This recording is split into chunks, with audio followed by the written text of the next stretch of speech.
Hi everybody. If you like my channel, you can like, comment, or subscribe, or if you want to support it, you could donate and check out my Patreon account in the description. So there's that little poem that goes, or that little song that says, float your boat gently down the stream, merrily, merrily, merrily, life is but a dream. And that's what we're gonna actually talk about here. Is it true that life is a dream? Because it feels real, right? Feels real. It feels like when you go to sleep you have a dream, and when you wake up then here you are, right? But some people say that you wake up from one dream into another dream, right? And the idea behind this is kind of like this. So sometimes when you're dreaming, usually you think it's real until you wake up and then you realize it was an illusion, right? But sometimes you wake up when you're in the dream, and you could think of the world in this way also, is that most people most people think it's an illusion until they die, and then they wake up and they realize, or most people think it's real until they die and wake up, and then they realize it's an illusion. Some people wake up in the middle of the dream and realize that it's an illusion. Some people, even upon death, do not realize, because some states after death are still illusion. Most states after death are still illusion, it's just at a different level. So I just want you to play with this perspective. So like in Hindu mythology, in Sanskrit, there's the word Maya, and it means illusion. And Leela means play or dance. So this whole universe, according to the Hindus, is the play of God, the play of Brahman, or the self. So what that means is that there's a reality, the unmanifested, that which never changes, that which is. And that being, what people kind of refer to as God. And that self, or that one nature, God, is then at play as Shiva, or as the entire universe. And that includes not just our reality, but also like astral planes, like heavenly planes. And there, in Hindu mythology, there's lots of gods and goddesses and demons and Gandharvas. Like Cupid actually comes from Hindu mythology, the god of love. And all of that falls within the illusion. Even the gods and the gods of the wind and everything, they're a little more real than we are. They seem, because it seems a little more intricate and exquisite than this world, but it's all still illusion. It all falls within the play of God. So like, what does that mean? How does it work? So the idea behind it is basically this, that there's the one undifferentiated awareness, the one self, which is in everything, right? In the grass, trees, flowers, rocks, inanimate objects, people. And then it kind of breaks off into these seeming souls, or heart minds as the Buddhists would call it, but individual entities. So there's the self, which is not affected by karma, birth and death, or anything. And then it breaks off into the individual entity, which carries with it its own karma and mental impressions and stuff like that. It falls into duality and differences, like Adam and Eve eating from the tree of knowledge of good and evil, and then falling into duality. So kind of how it starts is like that, right? And then where it finishes is the self waking back up and realizing its true nature. But it doesn't happen everywhere at once. It happens, individually, with like this being getting free or this being getting free. But really, they're free the whole time. It's just the illusion that it's not.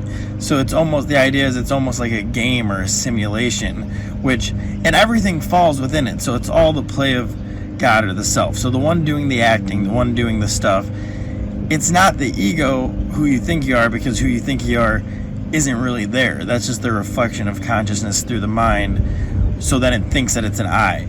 Like, say I think sun on skin feels good, and then I think, who does it feel good to? It feels good to me. But who's the me that it's feeling good to? The thought of the me, or the I, really is just a thought that arises separately each time. But I convince myself, my dogs are hilarious, I convince myself, I think that there's an actual I, but the thoughts really just arise in each moment and then pass away. They're just phenomenon. So the idea is that everything in this universe is just phenomenon arising and passing away. Now, and there's nothing wrong with not waking up to it, because it's okay. Inevitably you will, and the whole point of the dance, the play, the illusion, is to get stuck in the illusion. You know, like that's what it's all about, is to trick yourself. You know, like Alan Watts called it, like playing hide and seek with yourself, like God playing hide and seek with itself. So the whole point is to forget and to get caught, you know? And that's why most people are caught, and they really think their roles are really real and their social structures are real.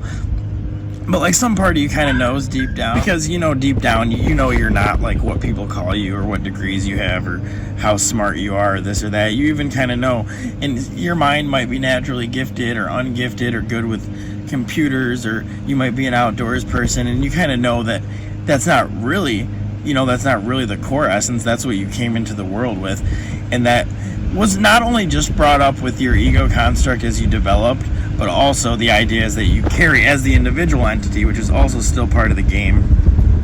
You carry karma and mental impressions from past lifetimes, like seeds, they call them, and that's what seeds of desire that cause rebirth, and you're like living out this karma and stuff, you know. So, and then the kind of part of the idea too is science is kind of catching up with it, like when you look at the universe, because it's said that differentiation of the mind is what makes everything seem like different objects, right?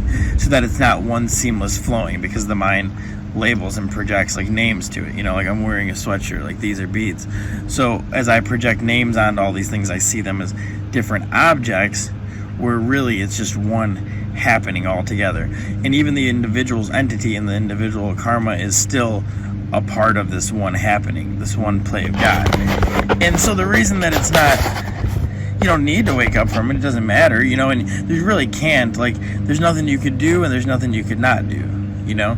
You either see it or you don't, and individual entities on the journey, they begin at some point through the millions or billions or hundreds of thousands of incarnations, kind of start to wake up to how it is. And even the idea in Hindu mythology is that even after, when the universe goes back into the unmanifested, it comes out and does it again over and over in these different ways. But each time you do it, you know, it seems like the first time, because you don't, except for certain people that could communicate with like other beings or see back into their past lives and stuff like that, it seems like the first time every time, you know. So you think it's really serious, and it's such a funny paradox, because we think of death as the worst thing that could possibly happen. A lot of people do, you know, and a lot of people kind of believe in afterlives and stuff like that, but really they say they do, and they know they should, but really they really don't want to die, because most people think that this is really all there is, you know. So it's like, it's an interesting paradox, because the greatest trick of the whole illusion is the illusion of death. You know, that's the greatest trick of the whole thing. It's like the ego dies, who you think you are dies, but who you really are doesn't die. And then, like, so say you take a look at quantum physics, so everything that we see that looks separate and different, it's really all composed of these little atoms, which are even further broken down into quarks. So they're all just little subatomic particles, and these particles are all moving in and out of existence all the time. They're literally popping in and out of form.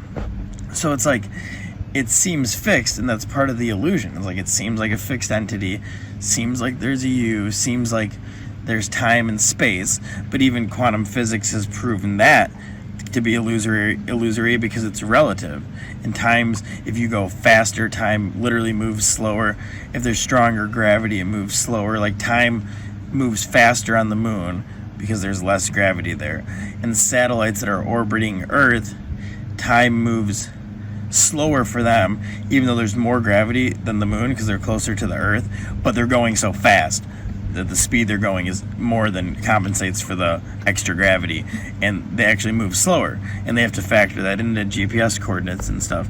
But so that shows you, like, with space and time, it's relative, it's just a perception. And like, it's funny, because everything we see, touch, feel, like, it all comes in through our senses, and like our eyes are taking in all these little lights and forming it itself. So the mind is literally forming what you see. But that seems kind of weird, because like, okay, if the mind's forming my reality, why does somebody else see the same thing that I see? And that's the collective consciousness, the self behind it, that's manifesting the form. So if you wake up and realize that it's an illusion, that don't project any more thoughts out on anything, the world doesn't go away, because it's still held together and manifested by this collective consciousness, by this collective awareness. So it's an interesting idea to play with, because it doesn't mean, well, it's crazy too, because you got to think like, so you think about, there's terrible injustices in the world, like what we have going on right now with the man getting killed by the police in Minnesota, the black man, and the rioting, and like brutal, and people are sincere about it, and they're hurt, and people are on different sides of it, and there's been things forever, I'm reading a book about the Holocaust right now, and like, political uprisings, war, famine, disease, like death, murder, rape. So there's pain in the world, and that's one of the main topics I like to talk about, is pain and suffering. But it's crazy because it's only relatively real, and it's like, it's really far out versions of the self, individual entities, characters, masks of God that are sometimes, ones that cause a lot of pain, or ones that are really caught in the illusion, in the Prakriti, which is the illusory energy of the world. They're really, think it's real, and are really caught in their separateness and their egos and everything like that, and they get into violence and war and, individual mental agony. But it's crazy because you got to hold the two perspectives together. The one that, like, the suffering's terrible, you don't want it, we want to make it better, but at the same time knowing that everything ultimately will be and is okay, and it also falls within the play.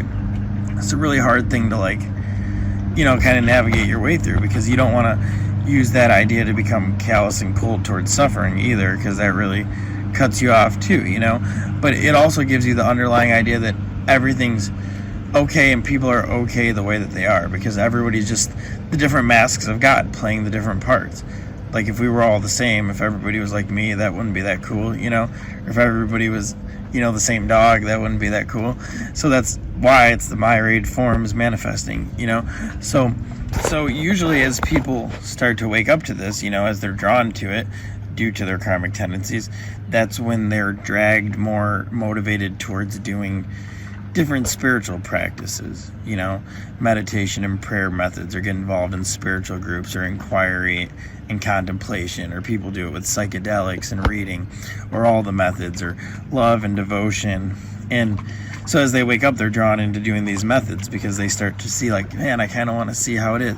But the person who wakes up and sees how it is isn't. But the person that wakes up and sees how it is isn't better than the one who doesn't.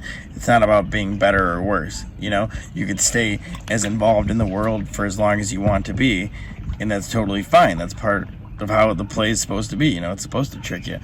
And then the other thing is, though, once you do understand this, or if you do understand it and play with this idea, it doesn't mean that you got to be less involved in the world or callous towards it.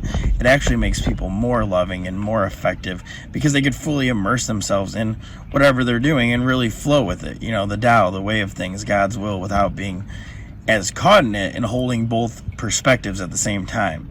That I could function fully and do my duties and do what I want and be creative, but while also knowing that it's not that serious behind it all.